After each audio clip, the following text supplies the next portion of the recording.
Kom ons vra die Here se seën oor die woord. Vader, u woord is vir ons kosbaar. U woord is kragtig. U woord is die waarheid. En ons maak ons harte en ons siele oop om te ontvang dit wat u Gees vanoggend vir ons wil sê. Heilige Gees, u is die naprediker, u is die een wat die woord lewend maak. En mag u die woord net in ons harte kom lewend maak in Jesus naam. Amen. Goed, ek begin vanoggend met die baie bekende gedeelte in Johannes 3, waar Jesus 'n gesprek gehad het met een van die owerhede, die fariseërs wat in die tempel betrokke was. En hy het in die nag na Jesus toe gekom en hy het 'n gesprek met hom gevoer. Natuurlik was hy in die nag by Jesus, want hy was bietjie van 'n lafaard. Want ons weet, hulle het nie altyd saam met Jesus gestem nie, hulle het altyd met hom gestry. En weet die tempel van die tyd het Jesus die meeste teenkanting gegee. Maar ek dink, omdat hy die vrees gehad het vir die ander, het hy in die nag in die geheim na Jesus toe gekom en 'n gesprek gehad. En hy het 'n erkenning gemaak. Hy het geerken dat Jesus, u moet van God afkom. Want niemand kan hierdie tekens doen wat u doen as hy nie van God afgekom het nie. So hierdie man het erken en hy het 'n gesprek met Jesus en Jesus antwoord hom nie eers op waar hy die vraag wat hy gevra het nie. Jesus antwoord hom op 'n baie belangrike waarheid wat ons moet verstaan, wat ons moet ken, waarop ons geloof as Christen mens gebaseer is. En hy sê, Jesus antwoord in vers 3 en sê vir hom, voorwaar ek sê vir jou, as iemand nie weer gebore word nie, kan hy die koninkryk van God nie sien nie. As iemand nie weer gebore word, kan die koninkryk van God nie sien nie. Nou die koninkryk van God is God se heerskappy. Iemand se koninkryk is die plek, die demografie waarin hulle heers. Nou hier wil ek net sê, en ek weet, daar's baie mense wat 'n baie groot klem plaas op Israel, om ons moet bid vir Israel, en ja, ek glo ons moet bid vir Israel, maar ek glo ons moet bid vir alle lande. My vraag soms wat ek het, en sonder omredenasies, en ek weet baie mense kan kwaad raak as jy dit sê, is, waar is God se koninkryk? Waar is God se Israel vandag?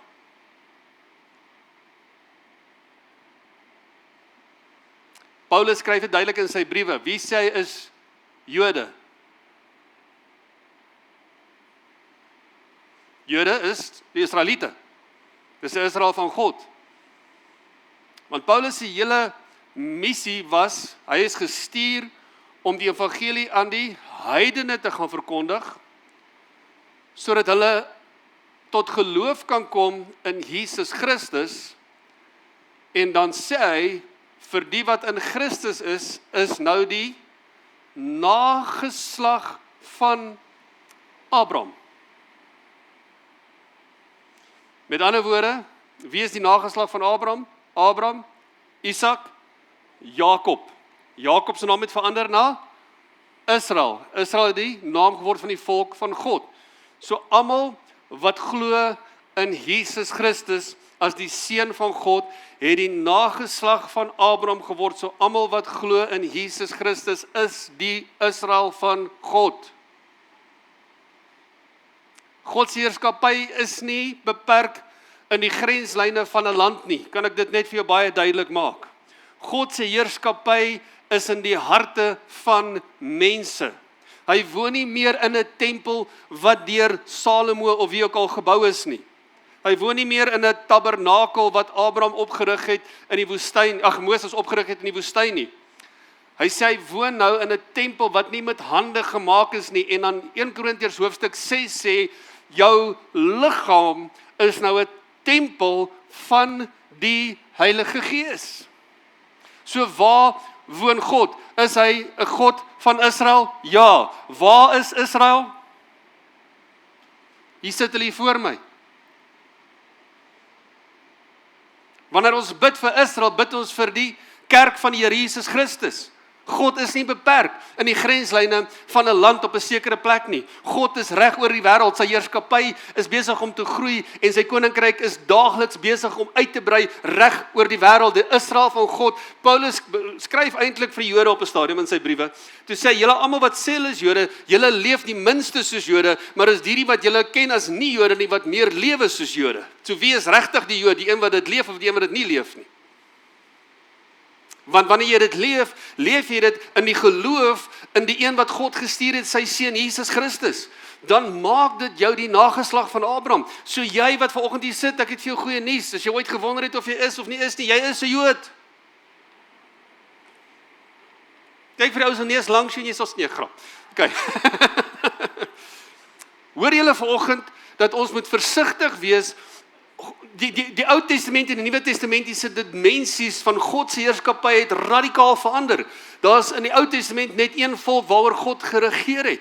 In die Nuwe Testament, hy sê, Paulus skryf het, hy sê, die belofte aan Abraham van sy seun is, dat in jou sal die nasies meervoudig van die aarde geseënd wees. Want in hom, in Christus, word ons almal deel van die nageslag van Abraham en sy belofte is dat hierdie belofte, hierdie seën sal strek tot in met die 1000ste geslag.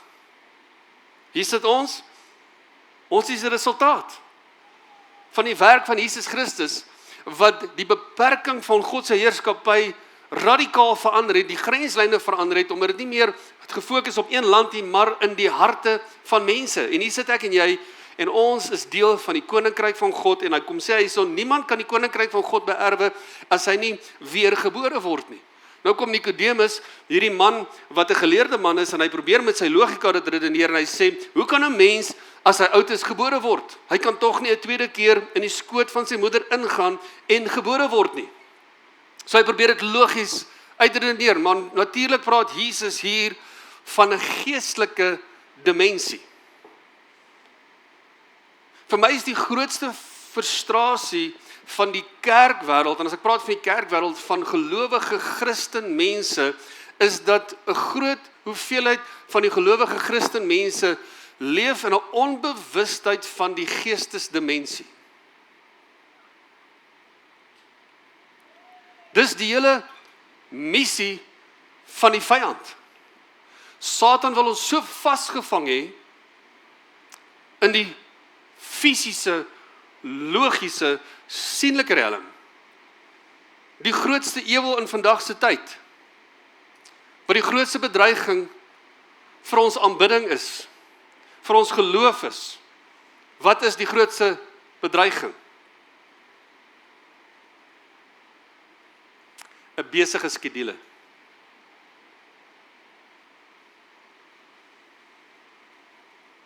Ons hardloop van bakboord na stuurboord. En die wyse Salomo het gesê, dis 'n gejaag na. Ek wil net hard werk en ek moet net genoeg geld maak sodat ek net goed kan aftree. En dan tree jy af en dan mense wat gewoonlik aftree gaan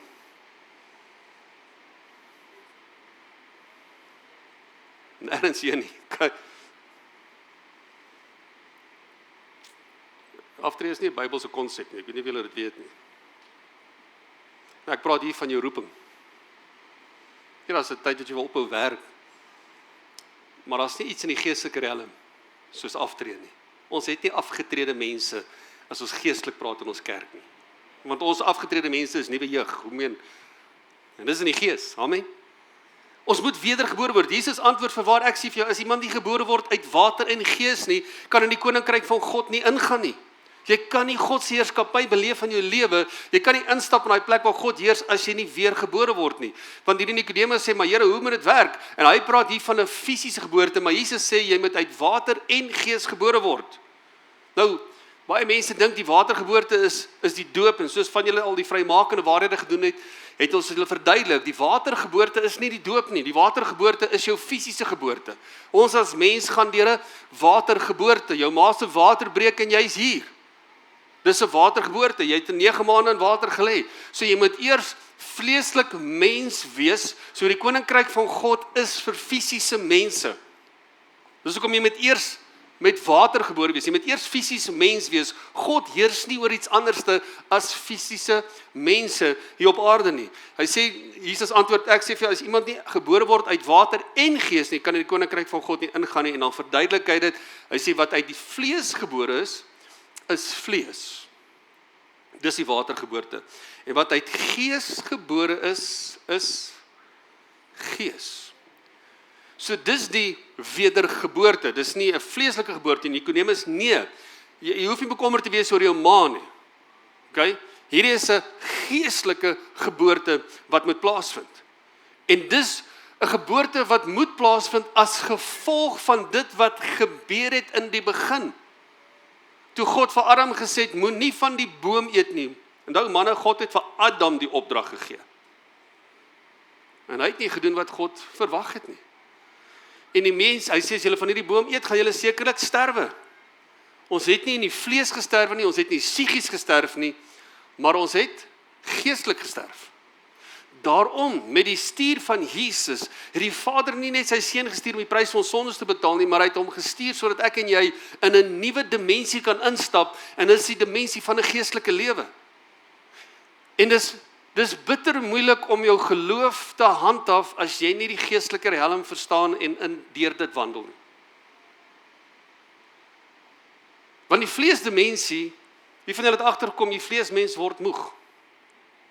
Hy word uitgeput. Die sielsdimensie is 'n erger moeg as vleeslike moeg. Wie van julle was al emosioneel moeg? Dis hoekom sekere beroepe wat meer in die sielsdimensie funksioneer het baie meer vakansie nodig as fisiese werk. Maar ek praat van vakansie van jou kop gaan rus, want dit is belangrik om te rus. As jy wat vlees gebore is vlees, wat uit gees gebore is gees. Johannes 1 vers 12 verduidelik hy wanneer gebeur hierdie wedergeboorte. Hierdie wedergeboorte is nie iets waarmee jy outomaties gebore is en omdat jy in die kerk groot geword het, omdat jou ouers geestelike mense is jy outomaties gewederbaar nie. Nee, daar's 'n oomblik in jou lewe waar jy 'n besluit moet maak, waar jy persoonlik, as jy volwasse genoeg is, die keuse moet maak om Jesus te aanvaar as jou verlosser en saligmaker, waar jy hom aanneem in jou lewe, en dan is daar 'n dimensie wat oopbreek in jou lewe van 'n nuwe dimensie wat jy driedimensioneel mens is. Johannes 1 vers 12, maar almal wat hom aangeneem het, aan hulle dat die mag gegee om kinders van God te word. Aan hulle wat in sy naam glo. Wat nie uit die bloed, of uit die wil van die vlees, of uit die wil van 'n man nie, dis die vleeslike geboorte, maar uit God gebore is.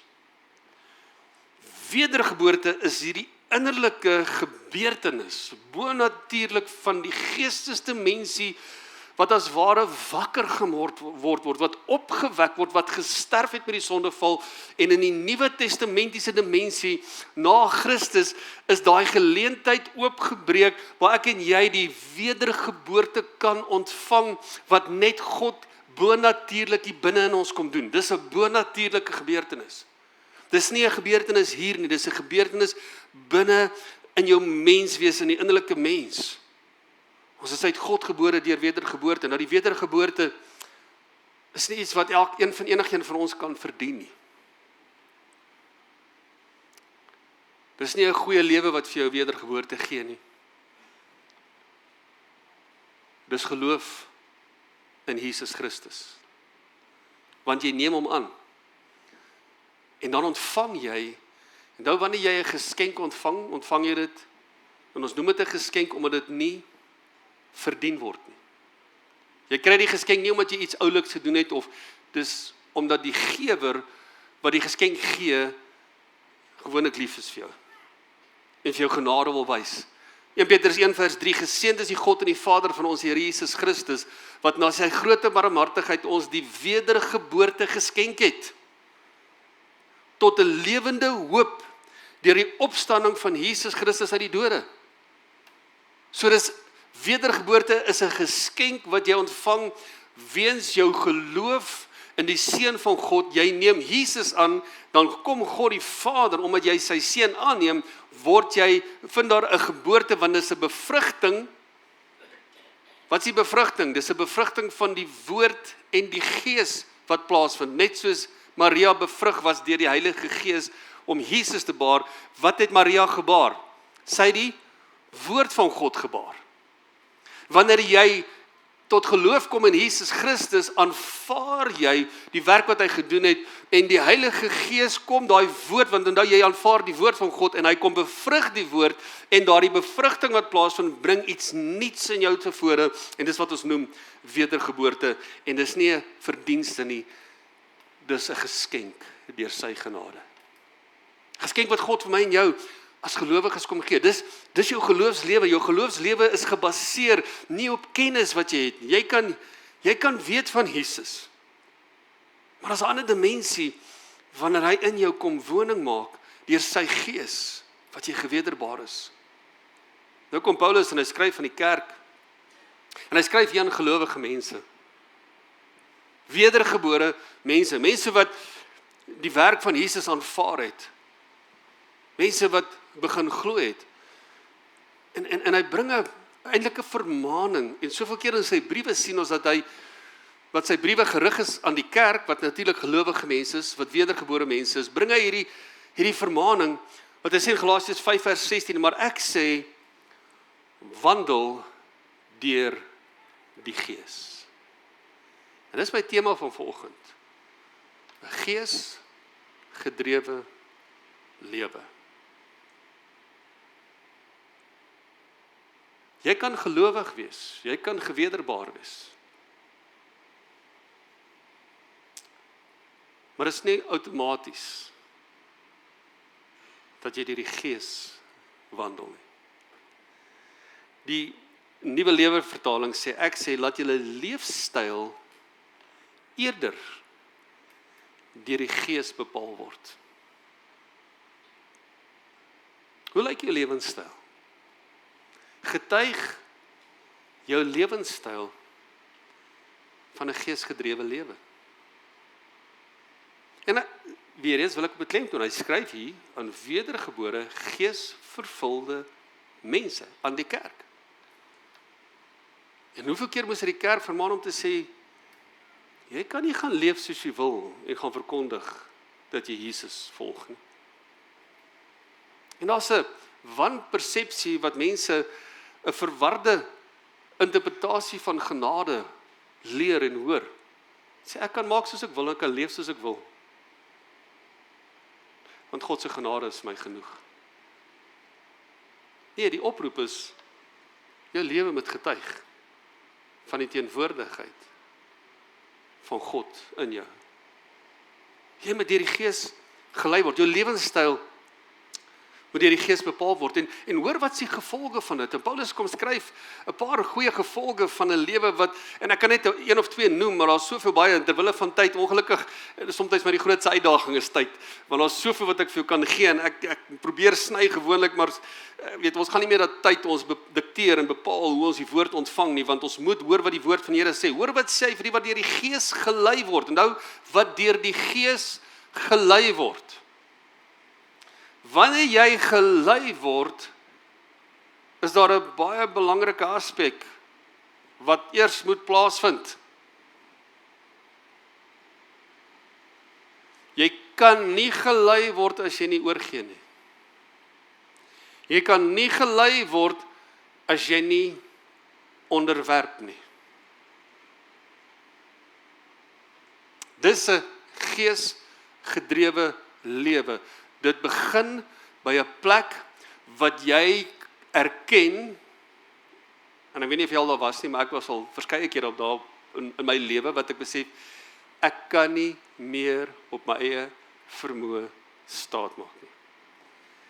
En soveel keer het mense op daai plek van uitbranding gekom, omdat hulle te veel staat gemaak het, op hulle eie vermoë, in 'n vleeslike wandel.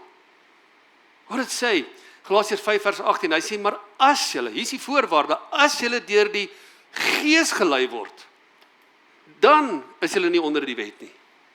Nou, baie mense sê, nee, met die kruisdood van Jesus en sy opstanding het die wet weggeval. Nee, nooit het Jesus sê die wet het weggeval nie. Hy sê die wet kom vervul, en hy het vir ons in 'n dimensie geplaas, waar dit moontlik is om die wet van God, wat die wil van God is, te handhaaf in ons lewe. En dis nie deur ons selfpoging nie, want die mens kon dit nog nooit doen deur sy selfpoging nie, maar dis deur die inspraak, die krag en die leiding van die Heilige Gees, want die wat deur die Gees gelei word, is nie onder die wet nie. Romeine 8 vers 1. Dinamiese skrifgedeelte. Soveel vryheid vir ons bring. Hy sê, daar is dan nou geen veroordeling. Hoe wonderlik is dit om te weet, daar is nie oordeel nie. Maar daar is 'n voorwaarde. Daar is dan nou geen veroordeling vir die wat in Christus Jesus is nie. Vir die wat nie na die vlees wandel nie, maar na die Gees. So vir wie is daar geen oordeel nie? Gees gedrewe mense. Is daar 'n oordeel vir vlees? Wie oordeel? God oordeel. Want hy is die hoofregter. En ons gaan almal voor die oordeel van God staan eendag. En hy gaan vir my en jou sê, ek het vir die krag gestuur, ek het jou my vermoë gestuur, my gees, en jy moes net oorgegee het, sodat jy in my wil kon wandel. Nie in jou eie vermoë en jou eie krag nie. Wandel deur die Gees, bring jou vry van die oordeel. Hoor wat sê Romeine 8 vers 14, hy sê, want almal wat deur die Gees van God gelei word. Het verskil om net te glo in hom, of om gelei te word deur hom. Almal wat deur die Gees van God gelei word, die is kinders van God. En dan kom Jesus in Matteus 3 vers 8, hoe die klomp Fariseërs uitgegaan het om deur Johannes gedoop te word, want as die doop van bekering, 'n bekering sê, ek wil my lewe verander, ek wil 'n beter lewe lewe, ek moet verander, ek kan nie aangaan aan die pad wat ek mee besig is, ek kan nie aangaan met die gedagtes wat ek mee besig is nie. Bekering beteken, ek epistreefo, ek draai weg van waarmee ek besig is, en ek draai in die regte rigting in, of dis metanoio, ek vernuwe my gedagtes, ek begin anders te dink. En Jesus kom en hy sien hierdie kom na Johannes toe om gedoop te word, want natuurlik het hulle veroordeeld gevoel. Hulle het geweet, hulle lewe was nie waar dit veronderstel is om te wees, in hulle verhouding met God nie. En hy kom vermaan hulle, hy sê, dra dan die vrugte wat by die bekering pas. Moenie net uitkom om gedoop te word nie. Moenie net uitkom om 'n stelling te maak nie. Julle lewe, wat die bome is, moet nou getuig. Deur die vrug wat aan julle bome gaan hang. En dis ons verantwoordelikheid, kerk. Dis hoe ons die kerk, die koninkryk van God uitbrei, is wanneer mense sien dat God heers in ons lewe. Hoe sien hulle dit? Deur die vrug van bekering. Deur die verandering in jou lewe. Deur die andersheid waarin jy funksioneer. Deur die andersheid hoe jy optree, hoe jy praat, hoe jy doen. Dis die vrug van bekering. Dis hoekom ek en jy kerkmense is. Dis hoekom ons die Gees van God ontvang het, om ons te help om goeie vrug op te lewer. Nou sien ek daar by ons op die plot het ons 'n paar vrugtebome, 'n paar hou van sy vrugtebome. En sekere seisoene dra hulle nie lekker vrug nie. En ander seisoene dra hulle baie beter vrug. Hierdie seisoen skielik het hulle net die perskebome is net vol perskes. Jy sien almal nie blare nie, jy sien net perskes. En ek besef toe, weet jy, 'n boom dra goeie vrug want hy moet in die regte klimaat wees. Jy kan nie enige boom in enige plek gaan plant en dink hy gaan goeie vrug oplewer nie. Hy is afhanklik van sy omstandighede. Hy is afhanklik van die klimaat waarin hy is. En die klimaat van daai jaar, die seisoen, ons beleef die seisoene verander, maar die vrugoplewering verander ook soos die klimaat verander. En daai boom pas aan. En vanoggend as die Here vir ons kom sê, maar dra die vrug wat met bekering pas. Mense moet kyk na jou in jou lewe en sien dat jy 'n geesvervulde man van God is, 'n geesvervulde vrou van God is, wat nie net geesvervuld is nie, maar wat ook gelei word en wandel deur die Gees. Ek wil vanoggend net miskien 'n paar goed noem oor wat is nie die ideale klimaat vir 'n geesvervulde mens, wat moontlik die vrug wat ons moet oplewer kan verhoed. Die eerste ding is atmosfeer van leuns.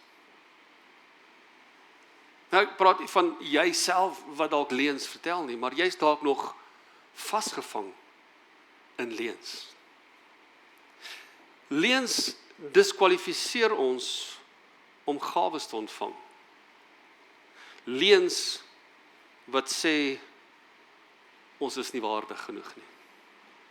En dis ook vanoggend die fondasie is wil neerlê om te sê, maar besef net, onthou net, dat wedergeboorte en die ontvangs van die Heilige Gees is nie iets wat ek en jy in ons menswees en 'n goeie lewe verdien het nie. Dis iets wat God uit sy goedheid vir ons geskenk het. Want baie keer kan ek en jy gebukkend gaan onder die leuen wat sê, maar jy's nie waardig genoeg nie, jy verdien dit nie. En as ek en jy ooit ons moet meet aan verdienste, wie van ons gaan dit maak? Wie van ons gaan hemel maak uit verdienste? Nee. En dis die leuen waarin Satan ons wil vasvang, is om te sê, maar jy verdien dit nie, jy's nie goed genoeg nie. En ek het volgens vir die goeie nuus, jy ontvang dit, want jou God is goed. En hy het dit vir jou gegee as 'n geskenk. En wat doen jy met 'n geskenk? Jy sê nie vir die mense, ekskuus nie, ek wil dit nie hê nie, ek kan dit nie ontvang nie, ek wil dit nie aanvaar nie, want ek dink nie ek verdien dit nie. Nee, jy aanvaar die liefde wat vir jou bewys word deur die geskenk wat vir jou gegee word met vrymoedigheid en sê baie dankie. En jy vat die geskenk en jy begin dit toepas in jou lewe. Jy begin dit gebruik in jou lewe, want as ek 'n geskenk vir jou gee, hierdie jaar vir jou verjaarsdag en ek kom volgende jaar weer by jou huis en ek sien die geskenk is nog steeds toegedraai en hy staan nog steeds op dieselfde tafel wat ek hom neergesit het, dink jy ek gaan dink jy waardeer die geskenk? Nee, maak die ding oop en gebruik hom. Vind vreugde in dit wat die geskenk vir jou bied. En dis wat God vir my en jou wil sê vanoggend. My kind, ek het vir jou die gawe van my Gees gestuur. Ek het jou toegerus met alles wat jy nodig het om vrug op te lewer in jou lewe. Moenie vasstaar in jou eie verdienste nie. Moenie kyk na jou verlede nie. Moenie kyk na die omstandighede van hierdie wêreld nie. Moenie toelaat dat die leuns van Satan my dinamika in jou lewe kom beperk nie. Want is God se dinamika wat in ons kom woon het. Ek kan nie vir iemand bid nie. Hoekom sal ek uitreik toe gaan? Jy weet jy jok vir jouself. Almal kan bid. Soms moet jy net daai waagstap vat om net een keer eers dit te doen. As jy dit eers een keer gedoen het, wil ek vir jou sê dit raak verslawend. Want jy kom agter, it's not about me, it's all about who are inside of me.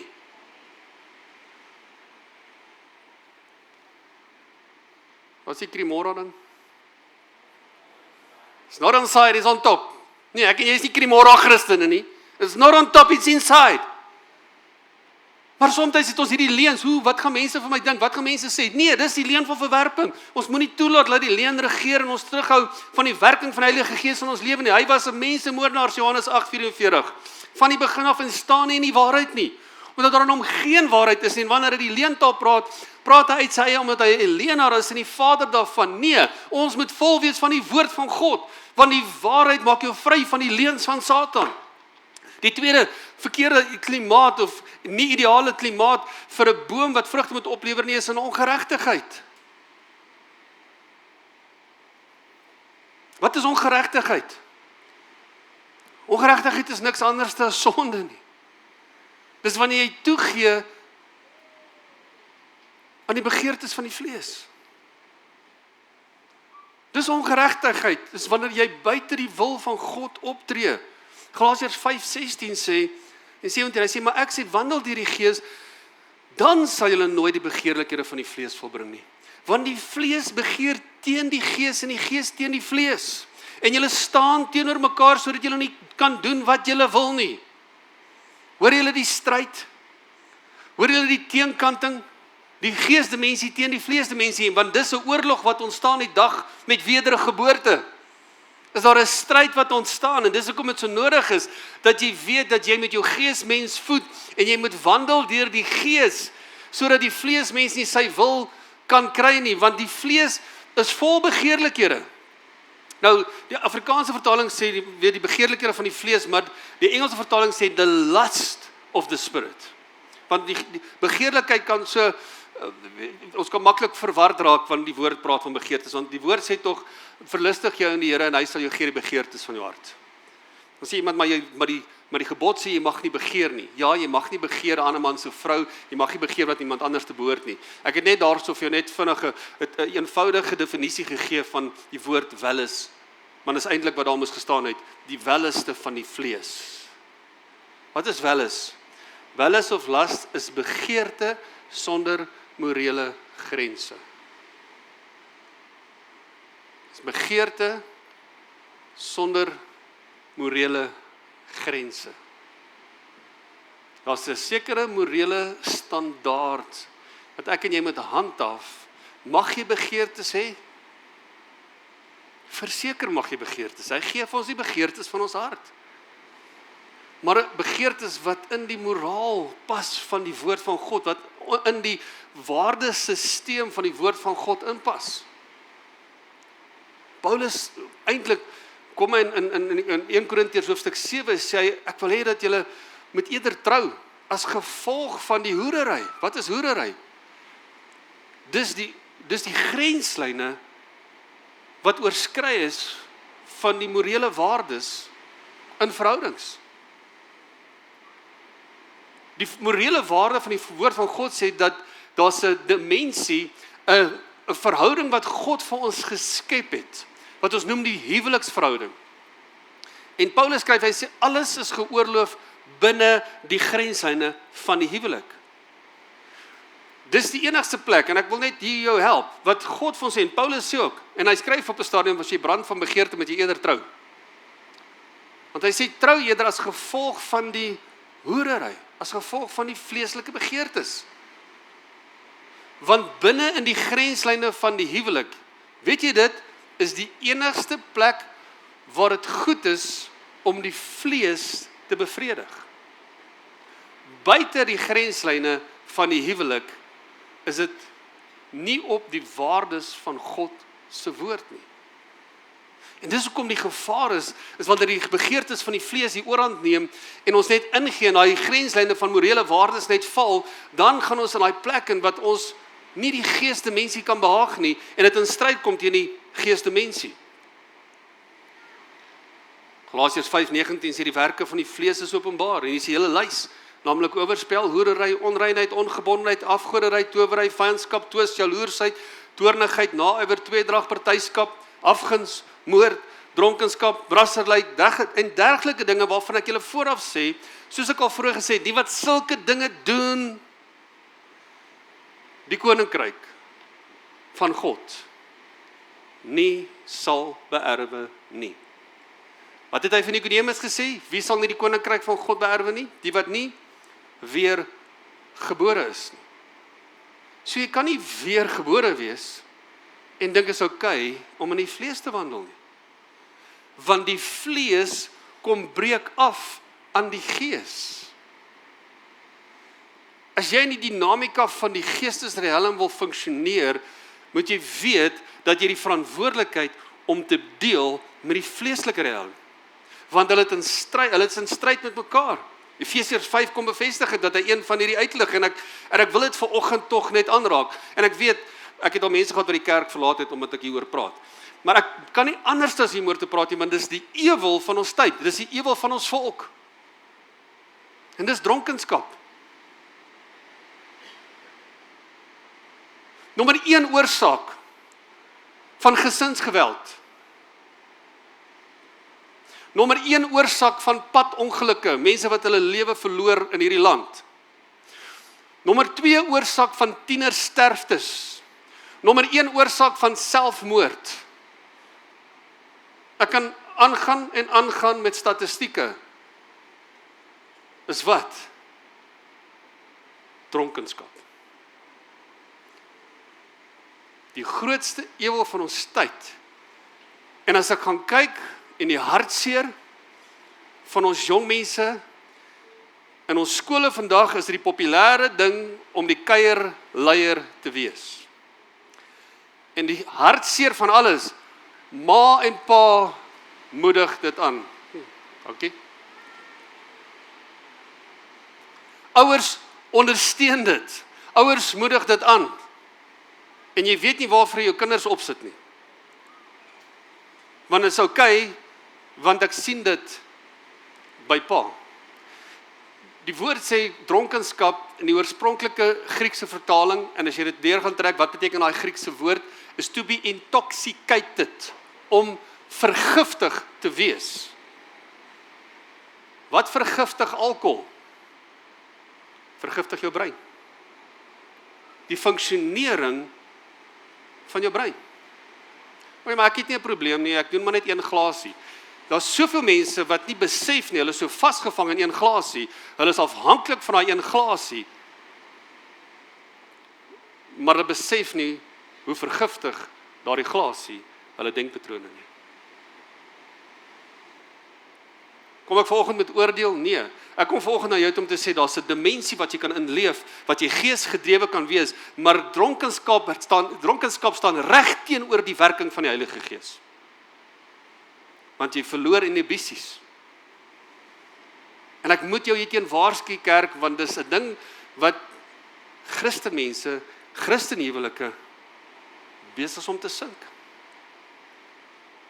En as ek volgens jou 'n goeie raad kan gee, as jy 'n geesgedrewe lewe wil lewe, ek sê dit nie as 'n wet nie, ek sê dit as goeie raad, sny alkohol uit jou lewe uit. En een ou het eendag vir my gesê, ja, maar jy sê dit net omdat jy, arme jy, want jy sit met al die gevolge, jy sit met al die berading van dit. Dink ek, wat so dwaas is jy, om so te antwoord? Want asof jy nie die volgende kandidaat gaan wees nie. Of jou kind nie dalk die volgende kandidaat gaan wees nie. Want die probleem is, ouers, jou een glasie is vir jou kind se verskoning. En dit verander mense om nie hulle self te wees nie. Efesiërs 5 vers 18, kom Paulus en hy waarsku, don't get drunk with wine, which is rebellion. Is nie Nouwen 2 vers 3 nie.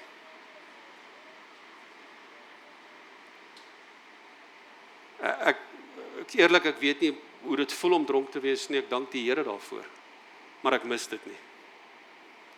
As ek baie keer net kyk en sien hoe mense optree, dan is dit my hartseer.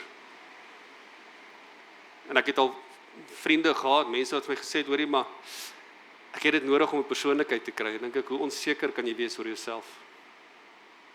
Ek het al met van die bekende mense gepraat, wat sê, ek kan nie op 'n verhoog klim, as ek nie my persoonlikheid bietjie aangehelp het nie. Dan dink ek, hoe hartseer en hoe vals kan jy wees? Don't get drunk with wine, which is rebellion. Instead, be filled with the fullness of the Holy Spirit. Be full of the Holy Spirit. Hier is die ding, as jy lewe vol van die Heilige Gees, as jy gedrewe is deur die Heilige Gees, gaan jy nie eers 'n begeerte hê na daai wyntjie toe nie. Want daai wyntjie staan reg teenoor die werking van die Heilige Gees. Dis ongeregtigheid. Derde punt is wederstrewigheid, wat rebellie is. Want wederstrewigheid is die sonde van waarsêry. As jy in rebellie is, met rebellie wederstrewigheid, is daai hardkoppigheid, maar ek wil my manier, ek gaan dit op my manier doen, dit moet gaan soos wat ek wil hê dit moet gaan, en as dit nie gaan soos my manier is nie, dan gaan ek nie saamwerk nie, dan gaan ek dit nie doen nie. Dis 'n gees van rebellie, dis 'n gees van wederstrewigheid, 'n gees wat hom nie kan onderwerp nie. En dit verhoed die werking van die Heilige Gees. Want jy moet jou kan onderwerp om die volheid van die Gees te kan beleef. Die vierde punt is twyfel en vrees. Daar's geen vrees in die liefde nie. En die volmaakte liefde dryf die vrees buite. En die vrees sluit straf en hy wat vrees het nie volmaak geword in die liefde nie. Jy sien dit, vrees en twyfel verhoed die werking van die Heilige Gees en die liefde van God wat in ons uitgestort is deur sy Gees wat in ons woon. Punt nommer 5, slawerny. Jy kan nie geesvervuld wees en geesgedrewe wees en afhanklik wees nie. Afhanklik van goed wat jy nie kan sonder funksioneer en lewe nie. Dit werk nie, dit loop nie hand aan hand nie. God is jaloerse God. Hy wil ons moet afhanklik van hom alleenlik wees. Geen kind van God is veronderstel om 'n slaaf te wees nie. Maar 'n geesgedrewe lewe is 'n lewe vry van slawerny. Losgekoop, vrygekoop, wat jy instap in daardie volle dimensie, wat God vir ons bestem het deur sy seun en sy wedergeboorte wat hy vir ons geskenk het. 2 Petrus 2 vers 19 sê, hy sê, want waar 'n mens deur oorwin is, wat is daar nog wat nog wen in jou lewe? Wat is daar wat jy nie kan neerlê nie? Wat is daar wat jy nie kan stop nie? Beteken, Dis 'n swakheid. Dit beteken jy word heeltyd nog oorwin. Dit beteken jy het nog nie ingestap in 'n lewe van oorwinning wat deur die Gees vir ons bewerkstellig is. Hy sê want wat 'n mens deur oorwin is, daarvan het hy ook 'n slaaf geword. Die geeswerking en slawerny kan nie saamloop nie. Woordloosheid, die laaste punt. Mense wat nie vol van die woord is nie, want die Gees kom maak die woord lewend. Hy sê die woord van God is lewend en kragtig en is skerper as enige twee swaard wat twee snykante en dring selfs deur die skeiding van die siel en die gees en die gewrigte en die murg en beoordeel die bedoelinge van die gedagtes van die hart. Jy sien die woord van God kom help my. Hy kom leer my. Hy help my om te onderskei, is hierdie vlees of is hierdie gees? Hoe voller ek van die woord is, hoe meer tyd ek in die woord spandeer, hoe meer ek die woord lees, hoe makliker is dit om onderskei om te sê, is hierdie gees of is hierdie vlees? En dan kom help die woord vir hom te sê, nee, draai weg hiervan af, want dit is nie goed vir jou geesmens nie. Maar draai hierheen, want dit is goed vir jou geesmens. Goeie geselskap, goeie musiek, dis alles wat my geesmens moet voed. Maar slegte musiek, slegte geselskap, slegte films wat ek kyk, dinge wat nie in lyn is met die woord van God nie, dit kan nie my geesmens voed nie, dit kom breek af in die werking van die Heilige Gees, en God wil vir my en jou 'n geestelike ontwaking gee, maar ons moet gewaarsku word teen hierdie klimaat waarin ons kan wandel, wat die werking en die vrug van die Gees kan verhoed. Hoe breek ons deur? En ek sluit af met 'n baie bekende gedeelte, Efesiërs 6, vers 10 tot 17. Eintlik my broeders en susters, word kragtig in die Here, in die krag van wie se sterkte? Trek die volle wapenrusting van God aan, sodat julle staande kan bly. Dis hoef nie te veg nie. You need to stand your ground. As 'n geesvervulde, geesgedrewe man en vrou van God. Sodat julle nie, ons moet staande bly teen wat? Die ou slang, wat die kinders van God deur die eeue verlei het, die ewige poel van vuur is van voorberei. Maar ek en jy het nodig om staande te bly. We need to stand our ground as geesvervulde, geesgedrewe manne en vroue van God. Trek die volle wapenrusting van God aan, sodat julle staande kan bly teen die liste van die duiwel. Want ons worstelstryd is nie teen vlees en bloed nie, maar teen die owerhede, teen die magte, teen die wêreldheersers van die duisternis van hierdie eeu, teen die bose geeste in die lig. Kerk, daar is 'n geestesriem, maar jy gaan nie oorwinning behaal as jy nie leef in die bewustheid van die Heilige Gees se teenwoordigheid in jou lewe nie. As jy nie leef in die bewustheid van sy krag wat in jou en deur jou funksioneer nie. Dis hoe jy in oorwinning bly wandel, geklee met sy wapens. Daarom neem die volle wapenrusting van God aan, sodat jy weerstand kan bied in die dag van onheil, nadat jy alles volbring het, staande kan bly. Jou geloof moet staande bly. Hoe? Staan vas deur die ellende met die waarheid om God. Hy het gesê die eerste plek wat nie goed gunstig is vir vrug oplewer nie, is 'n plek van leuns. Maar ons vat die waarheid van God, dis ons gordel wat alles bymekaar hou, met die borswapen van geregtigheid aan. Dit beskerm my hart. Ek lewe nie in ongeregtigheid nie. Geregtigheid sê ek is in die wil van God, ek doen die wil van God, ek leef sy wil uit. En as skoene aan julle voete die bereidheid. Ek het nie rebellie in my hart nie. Ek is nie wederstrewig nie, ek is nie hardkoppig nie, ek het nie my eie, baie mense leef met sulke hoogklappe, as dit nie my way is nie. Ek doen nou nie bemarking vir 'n versekeringsmaatskappy nie. Maar as 'n lied wat gesê het, I did it my way. No, I want to do it His way.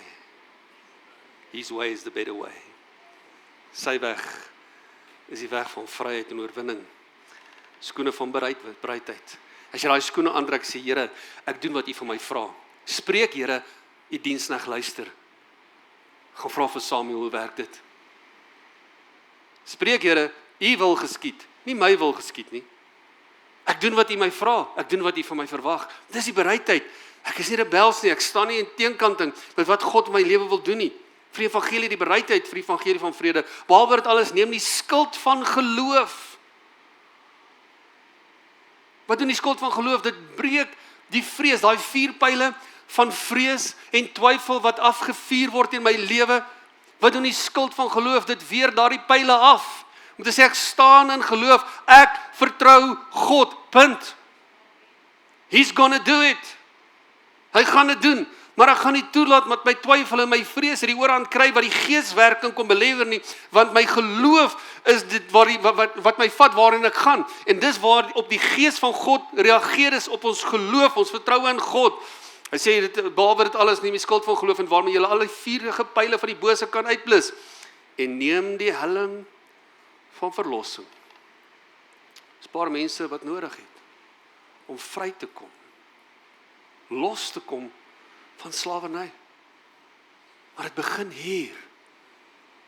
Jy moet begin glo dat jy in afhanklikheid van die Heilige Gees kan begin leef, dat jy nie meer afhanklik is van wat die vyand vir jou kom lieg het om te sê, jy kan nie hier sonder klaarkom nie.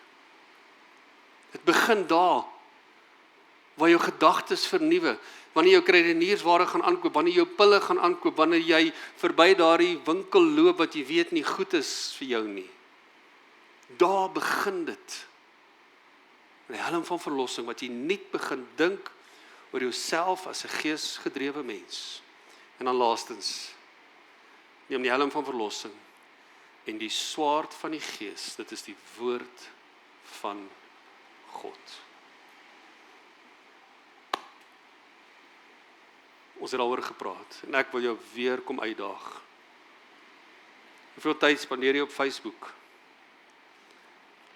Hoeveel tyd spandeer jy in Facebook? Gaan weer getop. Hoeveel tyd spandeer jy in daai sepies, van die reeks, en hoeveel tyd spandeer ons in die woord? En dan wil ons verwag, God moet reageer. Alweer het genoem in die begin, ons is van nature sondig. En dis wat wie ons was. Maar daar is 'n nuwe natuur wat in jou en my opgestaan het. 'n Natuur van 'n wedergebore man en vrou van God, geesgedrewe, geesvervuld. Wat daai natuur van sonde outomaties net begin wegkwyn, want ons leef in natuur om God se wil te sien en dit uit te leef. En ek wil jou vanoggend bemoedig, kerk, moenie mis wat God vir jou instoor het nie. Daar's 'n volheidslewe in Christus Jesus. Maar dit is 'n lewe wat slegs ervaar word deur 'n geesgedrewe gedagtewêreld. 'n Geesgedrewe lewenstyl. So laat toe. Ek wil jou herinner wat hy sê. Laat toe. Ek sê laat julle leefstyl, Galasiërs 5:16, eerder deur die Gees bepaal word. Sodat ons die vrug kan dra, wat by die bekering pas. En omdat jy die vrug dra, gaan ander van daai vrug eet, en ook tot bekering kom. Weet jy wat se motivering is jou lewe? Verander. Laat hulle gemotiveer word, tot 'n lewenstyl, wat God behaag. Kom ons sluit ons oë. Vader, dankie. En ons hier sit, en net daai reën oorval. Here, is dit in die natuur, wat U vir ons goed is, deur hierdie benatting van hierdie aarde, Here, wat die plante daar buite so nodig het. Here, die ideale klimaat vir hulle groei, en vir hulle vrugoplewering. Maar so wil ek bid, Vader, vir 'n geestelike reën oor ons lewe. Here, ons wil nie uitgespoeg word deur net mediocre, lou te wees nie. Here, lou mense is gelowige mense, maar wat nie die passie van die Gees en hulle toelaat om op te staan nie. En Here, my gebed vanoggend vir elkeen wat hier sit, dat U reën, die geestelike reën oor hulle sal uitstort. Here, waar ons in 'n tyd ingaan vir voorbereiding vir 'n nuwe jaar, Here, mag die ontwaking reeds begin. Mag jy ons kom wakker maak, Here. Here, mag jy ons kom losmaak. Here, ek bid vir elkeen, Here, wat vasgevang is, wat geheers word deur iets wat nie van U af is nie. Vader, in die naam van Jesus Christus kom spreek ek daardie verslawing wat sonde is, spreek ek aan. In die geregtigheid van Christus, dat dit sal heers. Want wie die Seun vrygemaak het, sal waarlik vry wees. En nou neem ons gesag, Here, teen elke klou van verslawing, elke gedagtegang wat vasgevang is in leuns. Here, dat daar vryheid sal kom, Here, deur die werking van die Gees wat Jesus uit die dood uit opgewek het. Here, ek sien in my gees, soos mense luister en vanoggend onder die geklank van die woord sit, is daar 'n opwekking wat plaasvind. Mense wat opstaan, Here, uit die graf uit, weens die werking van die Heilige Gees. Vader, vanoggend kon ek net gehoorsaam hierdie saad van die woord aflewer, maar Heilige Gees, ek bid nou dat U die naprediker sal wees, dat U daardie saad sal ontkiem, en daardie saad sal goeie vrug produseer in ons lewe, Here, dat ons lewe sal getuig, dat ons geesgedrewe mense is, vol van die Gees van die lewende God. Heilige Gees, dankie. Dankie vir U teenwoordigheid in ons lewe. Vader, dankie vir wedergeboorte. Dankie vir hierdie geskenk, Here. En Here, ons wil nie hierdie geskenk net op hierdie tafel los nie, maar ons wil dit aanwend, ons wil dit uitleef, Here, sodat ander gemotiveer kan word deur ons geesgedrewe lewe. En nou, Heilige Gees, as jy vanoggend hier sit en jy sê, ek wil vanoggend net opnuut, voor jy by die deure uitstap, ek wil opnuut net my lewe kom oorgee aan die leiding van die Heilige Gees. Wil jy nie saam my staan nie? Dalk het jy net nodig om vry te kom van hierdie gejaagde warboel van 'n lewe. En jy vanoggend in hierdie plek sit en sê, ek wil 'n geesgedrewe mens wees. Het jy dalk net nodig om opnuut jou te onderwerp aan die Gees van die lewende God, aan die Heilige Gees. En as jy vanoggend wil sê, Here, ek gee oor. I surrender all to you. En daar weer staan, wil jy net as 'n teken van oorgawe jou hande opsteek en sê, Here, hier is ek. Ek gee oor aan die leiding van die Heilige Gees. En weet julle wat, die Heilige Gees is 'n gentleman. Hy kom vat nie oor nie. Hy wag vir om die deur oop te maak. En net daar weer staan, sê, Here, ek maak die deur oop. Vir die werking van die Heilige Gees. Kom, o Skeppergees, lewendmakend Gees. Kom in die volheid. Kom in al die krag. Kom lei ons in die waarheid. Dankie, Here, vir 'n nuwe dimensie, waar ons sal leef en funksioneer soos wedergebore kinders van God. Dankie, Heilige Gees, waar die Gees van die Here is, daar is vryheid. Ek verklaar elkeen vry. Dankie, Vader, vir hierdie geskenk, in Jesus naam. Amen en amen. Mag Here jou seën, julle moet asseblief veilig ry in hierdie weer. Ons nooi jou vanaand, bid hier, uur van gebed van 6 tot 7, moenie mis nie, nooi iemand saam, mag jy 'n geseënde week hê.